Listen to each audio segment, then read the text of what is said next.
신약 성경 417면 요한계시록 18장 14절에서 24절 말씀을 교독합니다. 제가 먼저 18장 14절을 읽습니다.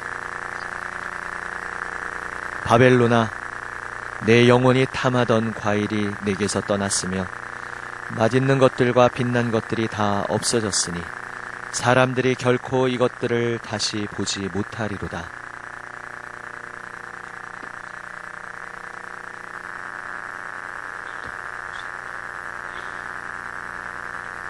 이르되 화 있도다 화 있도다 큰 성이여, 세마포 옷과 자주 옷과 붉은 옷을 입고 금과 보석과 진주로 꾸민 것인데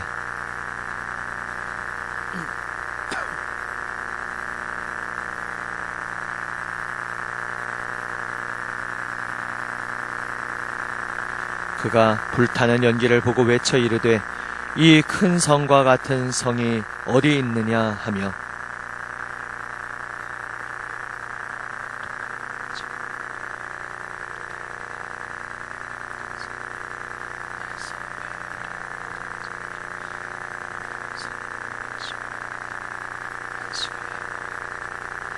하늘과 성도들과 사도들과 선지자들아, 그로 말미암아 즐거워하라. 하나님이 너희를 위하여 그에게 심판을 행하셨음이라 하더라.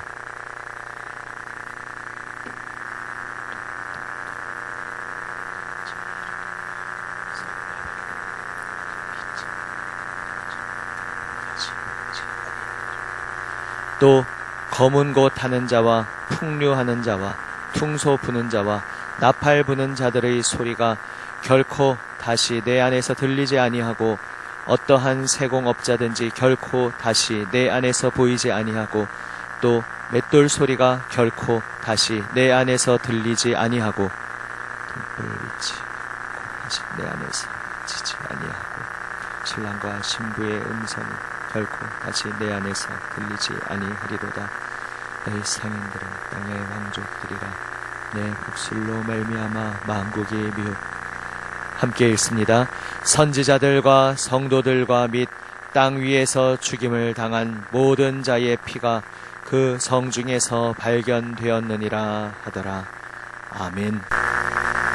계속해서 바벨론의 멸망에 대해서 이야기하고 있습니다. 어제 본문에도 속해 있었던 부분을 다시 합쳐서 이야기하면 바벨론의 멸망에 대해서 슬퍼하며 통곡하는 세 부류의 등장인물들이 있습니다. 첫 번째는 세상의 왕들입니다. 그리고 두 번째는 세상의 상인들입니다. 그리고 세 번째는 바다의 선장과 선원들, 그 무역을 하고 거기에 함께 동참하였던 이들입니다. 각자 자신의 관심을 따라서 조금씩 그 표현하는 관점이 다른 것을 보게 됩니다. 왕들은 큰 성이라고 이야기하면서 그 큰 성이 이렇게 한 번에 망하게 되었구나 라고 하며 애통하고 있습니다. 또한 상인들은 오늘 읽었던 그 16절 말씀처럼 세마포 옷, 자주 옷, 붉은 옷, 금, 보석, 진주, 그 화려함을 이야기하면서 그렇게 화려했던 내가 하루아침에 몰락하였구나 하고 슬퍼합니다. 그리고 그 선장과 선원들, 바다에서 일하는 자들은 그 큰 성과 같은 성이 이제 언제 또 있겠느냐, 어디 있느냐라고 하면서 애통해하고 있습니다. 각자 이 부류들이 다 어떤 사람들입니까? 그 바벨론, 당시 요한시대로 말하면 로마 제국, 오늘날도 여전히 우리 곁에 또 다른 가면을 쓰고 나타날 수 있는 그 세상 권력, 제국, 세상의 부귀 영화의 그 세력에 빌붙어서 거기에 함께 합해서 힘을 합해서 자신도 같이 유익을 누리던, 그것이 정치적 권력이었든지 경제적인 유익이었든지 간에 함께 그 유익을 누렸던 부류의 존재들입니다. 사실 이 애가도 구약 성경의 전통의 흐름을 가지고 있습니다. 에스겔에서 비슷한 애가가, 거기서는 문자적 그대로 바벨론이죠. 그 바벨론의 멸망에 대해서 또한 이러한 이들이 슬퍼하고, 거기서는 조금 차이는 있지만 이렇게 비웃는 자도 있고 그렇지만 결국 결과적으로 그러한 세상의 이들이 바벨론의 멸망에 대해서 깜짝 놀라고 그것이 자신의 멸망과 동일한 것으로 여기면서 무너져 내리는 통곡하는 그러한 모습을 보게 됩니다. 오늘 본문 가운데에서 특별히 주목하게 되는 두 구절이 있습니다.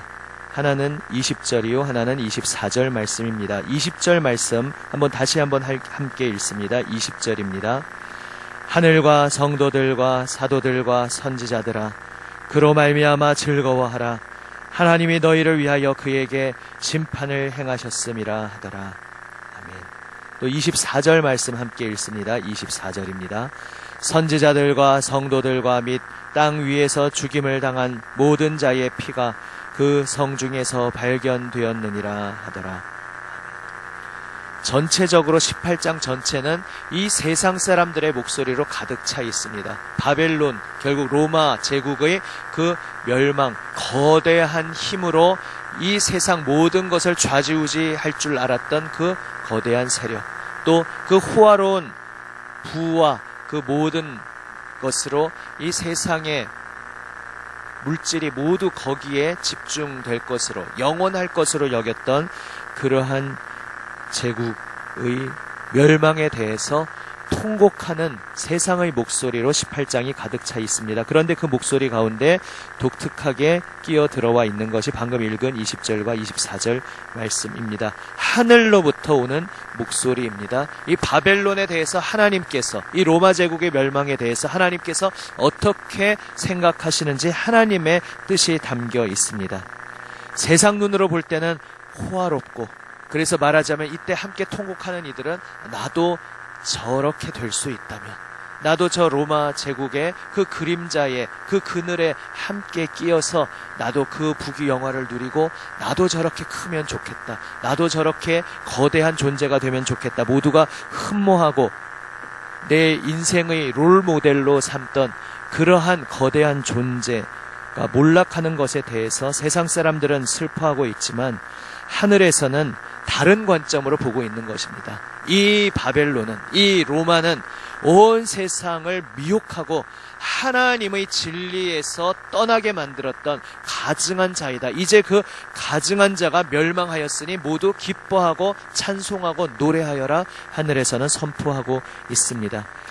사람의 눈으로 볼 때 호화로운 것이지만 하나님 관점에서 볼 때는 어떠했습니까? 24절 읽은 말씀처럼 선지자들의 피, 성도들의 피, 또한 그 제국에 의해서 땅 위에서 죽임당한 모든 사람들의 피가 그 성중에 있다 말씀하고 있습니다. 다시 말해서 사람 눈으로 볼 때는 모두가 나도 저렇게만 될 수 있다면, 나도 저렇게만 커질 수 있다면, 세상의 그 가치관이 교회에도 같이 들어오면서 부흥이라는 이름에 양면성이 있다는 것 제가 늘 말씀드리고 있죠. 부흥이 잘못됐다는 것이 아닙니다. 부흥을 오해하고 세상 가치관으로 부흥의 의미를 혼탁하게 만들 때 문제가 있고, 그것은 20세기, 21세기 오면서 교회관이, 우리는 그 속에 들어있으니까 교회는 당연히 이런 것이다 생각하는 것이, 사실은 2000년 교회 역사 속에서 보면 초대교회에서 보는 교회관과 얼마나 우리의 교회관이 이 시대가 달라져 있는지 한번 나중에 또 자세히 좀 꼼꼼히 나눌 기회가 있을 것입니다. 어쨌든 그렇게 우리 자신도 모르는 사이에 세상의 가치관에 의해서 교회관, 교회의 부흥관, 선교관, 이러한 것들이 왜곡되기 시작하면서 어느새 교회도 세상에서 정상에 우뚝 서는 그런 존재들을 롤모델로 삼기 시작했습니다. 정치적으로 모든 것을 말 한마디면 세상을 뒤흔드는 그런 존재가 세상에서 승리한 존재라고 생각하고, 교회도 우뚝 세상의 정점에 서서 교회의 말 한마디면 모든 사람이 꼼짝 못하고, 우리 스스로는 합리화하죠. 우리가 뭐 나쁜 일을 위해서 그러냐, 우리가 성경의 진리가 온 세상에 세워지는 걸 원하면서 우리가 세상에서 힘을 가져서 세상이 만만하게 우습게 여기지 않도록 힘을 가지면 교회가 한마디 말을 할 때 세상이 꼼짝 못하고 그것에 대해서 어려워할 것이고, 그러면 우리가 그 힘을 가지고 또 복음을 전할 수 있지 않겠느냐, 이런 식으로 합리화를 합니다. 경제적인 부유함에 대해서 부러워하면서 우리가 물질을 돈을 많이 가지면 그것으로 얼마나 많은 좋은 일, 선교적 사업을 할 수 있겠는가 이런 식으로 합리화합니다. 그것을 그냥 한마디로 말하면 메가처치 교회관이라 이렇게 표현할 수 있습니다. 메가처치는 성경에서 말하는 교회관과 완전히 다른 뒤집혀버린 것인데 그러한 것이 정말 교회에 참된 교회고 성공한 교회고 부흥한 교회인 양 착각하는 시대를 우리가 살고 있습니다. 어릴 때는 만리장성 이런 것 보면서 야, 어떻게 저런 굉장한 것을 지었을까? 정말 사람이 하고자 하면 못하는 게 없구나 그냥 감탄하는 시선으로만 보았습니다. 하지만 그 만리장성 돌 하나하나에 무엇이 서려 있습니까? 사실 생각해보면 모든 힘으로 그 당시의 모든 나라들을 평화라는 이름으로 억지로 통일하고 자신의 정치적 권력을 유지하기 위해서 그 민초들을 다 강제 동원하여서 그들의 피눈물과 고름을 짜내어서 지은 것이 만리장성입니다. 우리는 이 시대의 문화유산이라고 말하지만 사람의 손길이 이런 위대한 일도 행했다라는 관점에서 세상은 문화유산이라고 말하지만 우리는 그 이면의 그림자를 볼 수 있어야 합니다. 왜 만리장성 비유를 들었냐 하면 그만큼 전 어릴 때는 그냥 좋은 쪽으로만 보았는데 말하자면 이 왕들, 상인들, 바다에 일하는 자들이 그들에게 있어서는 그 제국이 그와 같았다는 것입니다. 그 제국의 그늘이 너무나 안락하고 편안했습니다. 그 제국이 롤모델이 되어서 우리도 저렇게 되어야지 그렇게 그것을 추앙하고 따라갔습니다. 그런데 하루아침에 그것이 멸망당했습니다. 그리고 하늘에서 보는 관점은 전혀 달랐습니다. 그 제국이 서게 된 거기에는 선지자들의 피, 성도들의 피, 모든 억울하게 죽음당한 자들의 피가 거기에 서려 있다. 하늘에서는 전혀 다른 관점에서 보고 계신 것입니다. 그래서 20절에서 이제 바벨론의 그 로마 제국의 멸망을 바라보면서 하늘은 기뻐하라고 선포하고 있는 것입니다. 기뻐하라 하늘이여, 성도들이여, 사도들이여, 선지자들이여, 즐거워하라. 하나님이 너희를 위하여 그 원한을 갚아주셨다. 하나님께서 복수하여 주셨다. 하나님께서 이 세상에서 하나님을 대적하며 이 세상 사람들의 눈물을 짜내던 그 거대한 세력을 드디어 무너뜨리시고 심판을 행하셨으니 기뻐하라 말씀하고 계신 것입니다. 우리가 예수 믿는다고 하면서 정말로 예수님의 가치관을 따르고 있는지 아니면 간판은 예수인데 제가 한번 썰렁한 얘기 한두 번 말씀드리지 않았습니까?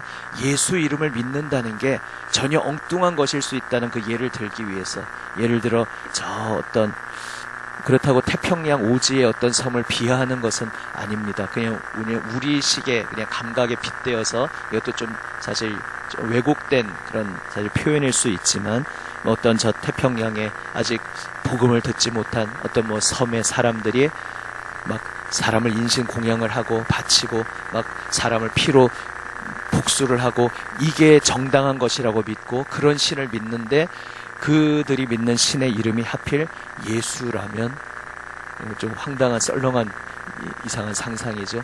그냥 우연히도 그들이 믿는 신의 이름이 예수라고 하면 그들은 예수의 이름을 부르고 있기 때문에 구원받겠습니까? 당연히 너무 썰렁한 비유죠. 당연히 말이 안 되죠. 그런데 그런 일이 오늘날 있을 수 있다는 겁니다. 예수를 믿습니다. 간판을 걸어놨는데 성경이 말하는 예수님이 아니라 전혀 다른 엉뚱한 바벨론의 상을 투영시킨 가짜 예수를 믿으면서 내가 교회 다니고 있으니까 나도 예수님 믿지라고 생각할 수 있습니다. 한 가지 비유를 말씀드리는데 오해 없으시기를 바랍니다. 이런 강한 말 뒤에 얘기하니까 지금부터 말씀드리는 대상이 뭐 가짜 예수를 믿는다 이런 얘기를 말씀드리는 것은 아니고요. 우리가 예수 믿는다고 하고 믿음의 길을 걸어가면서도 어떤 사소한 하나의 작은 행동들 속에서도 이게 정말 예수님이 기뻐하시는 예수님의 방향일까?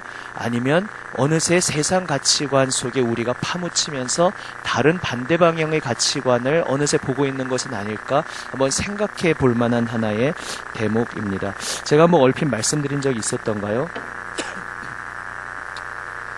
이름을 밝히지 않지만 굳이 알아보려고 하시면 유추할 수는 있는데 뭐 굳이 알아보려고 하지는 마십시오. 이게 녹화되나요? 저희 집에서 이제 저쪽 멀리에 꽤 큰 교회가 이제 있는데 교회 이름 간판을 새로 붙이셨더라고요. 밝은 하얀색 빛나는 빛으로 붙였는데 밤에도 그 십자가와 그 밑에 뭐뭐 교회 불빛이 환한 하얀 빛으로 막 빛나는데 저희 집 창문으로 직격해서 들어오는 겁니다. 그래서 목사 집에서 어떻게 했겠습니까? 할렐루야, 복음을 밤늦게까지 전해주셔서 감사합니다. 이렇게 전화하지 않고 밤에 자는데 너무 방해가 됩니다. 밝은 빛이 들어오는, 커튼을 쳐도 밝은 빛이 들어오는데 밤에는 좀 꺼주시면 안 되겠습니까? 전화를 몇 달 전에 했었습니다. 근데 좀 반응이 좀 그랬습니다. 좀 별로 좋지 않은 반응. 사실 또 교회 입장에서 보면은 뭐 일개한 주민이 걸어가지고 웬 꼬장을 부리나 이렇게 싶었을 수도 있습니다. 그런데 그 일개한 주민의 소리에 귀를 기울일 수 있느냐, 기울이지 못하느냐, 이게 참 중요한 대목이라고 생각이 듭니다. 그래도 어쨌든 그런 조금 약간은 기분이 썩 유쾌하지 않은 과정을 거치면서 결국은 꺼주셨더라고요. 감사하게. 글씨는 꺼주시고 십자가는 안 꺼서, 십자가를 끄면은 이제 뭔가 하나님께 죄송하다고 생각하셨는지 십자가는 안 끄셨는데, 그것도 요즘은 하얀 빛으로 십자가를 하니까 굉장히 밝습니다. 내가 십자가까지는 특별히 얘기하지 않고 있었는데, 이제 오늘 이게 다시 이제 생각난 이유는 다시 켜셨더라고요. 몇 달 만에. 그래서 책임자들이 다 바뀌셨나 해서 다시 전화를 드려야 되나 이러고 있습니다. 그런데 그 교회 그 주보를 우연찮게 봤었는데, 그 4월의 기도 제목 하면서 그 첫 번째 기도 제목에 이것이 있더라고요. 재단에 붙은 불을 끄지 말라. 보면서 꼬인 제가 무슨 생각을 하면 혼자 웃었겠습니까? 재단에 붙은 불을 끄지 말라 그래서 저 불빛을 네온사인 안 끄는 건가 이렇게 혼자 생각하면서 그냥 혼자 웃었습니다. 네, 하필 이제 이걸 왜 예화로 말씀드렸냐면은 저희 교회도 비슷한 일이 있었다고 들었습니다. 제가 오기 전에. 저희 이제 성도들 손으로 열심히 만든 저 서 있는 이제 입간판에 이제 원래 불을 켜놨었는데 주민이 이제 이렇게 역시 민원을 하셨더라고요. 밤에 창으로 불이 들어와서 너무 밝다고. 그래서 우리 교회에서 어떻게 했겠습니까? 그때 그 얘기 들으신 장로님이 알겠습니다. 그리고 바로 끄셨다고 합니다. 바로 끄니까 그 주민이 더 깜짝 놀래가지고 불만스러워서 말했지만 내가 하나 말한다고 해서 진짜로 끌 줄은 아마 몰랐던 모양입니다. 그래도 어쨌든 그것이 계기가 되어서 그래도 이렇게 좋은 관계로 또 지내고 있는 것 같습니다. 그래서 우리 교회가 참 저는 자랑스럽습니다. 예수님 믿고 우리가 길을 걸어가는 데 있어서 사소한 행동 하나하나가 왜 그 밤에 우리 교회들이 불을 켜놔야 될까? 밤에 외로움에 잠 못 이루는 이들이 그 십자가 불빛을 바라보면서 위안을 받으라고 켜놓으시는 걸까? 뭐 그러실 수도 있지만은 우리가 좀 깊이 생각해 볼 필요가 있습니다. 어쩌면 뭐 꼭 그 교회가 그랬다고 이제 단정 짓는 건 아닙니다. 이건 사람 속은 모르니까요. 근데 많은 우리 교회들이 그렇게 불 켜는 것만이 아니라 여러 가지 모습들 속에서 어쩌면 이 세상의 자본의 논리와 그 힘의 논리 속에서 뒤처지면 안 된다. 우리가 어떻게 해서든지 경쟁에서 살아남아야 되고 우리 교회를 널리 전해야 되고 우리 교회의 존재를 나타내야 되고 우리가 이러한 마음 속에서 전도와 선교를 행하는 것은 사실 성경의 전도관 선교관과는 너무나 다르다는 것이죠. 우리가 예수님의 이름을 전하는 이유와 목적은 따로 있습니다. 우리도 행함 속에서 우리가 우리의 걸어가는 발걸음 속에서 뭐 지난주에도 어떤 일이 있었지만 주변 이웃 사회에서 막 이제 어떤 막 의견이 들어올 수 있죠. 때로는 사실 그 방법이 이렇게 좀 무례한 방법으로 들어올 수도 있고 그래가지고 좀 억지스러울 때도 사실 있습니다. 그래도 어쨌든 그 속에서도 뭐 그것에 대해서 좀 절차가 잘못됐다 이런 것은 이제 제가 말씀을 드릴 것이니까. 그러나 이제 그 속에 아우성 속에 들어있는 목소리에 귀를 기울일 수 있다면 또 그것도 귀한 모습일 것이고, 그것보다도 세상이 뭐 이런저런 말하니까 거기에서 휘둘린다는 차원이 아니라 그 속에서 우리는 다시 한번 우리가 붙잡고 가는 복음의 가치는 무엇인가, 우리가 예수님을 세상에 전하고자 하는 그 목적과 의미는 무엇인가, 이것을 늘 우리의 삶 속에서 돌아보며 나아가야 할 것입니다. 오늘 우리가 살아가는 삶 속에서 여러분, 일터에서, 가정에서 여러분은 무엇을 꿈꾸며 무엇을 목적하며 무엇을 이루기 위해 달려가고 계십니까? 그 우리의 믿음의 고백을 함께 한번 찬송으로 주님 앞에 고백하면서 우리 기도의 자리로 나아가고자 합니다. 찬송가 94장 함께 찬송합니다. 찬송가 94장입니다.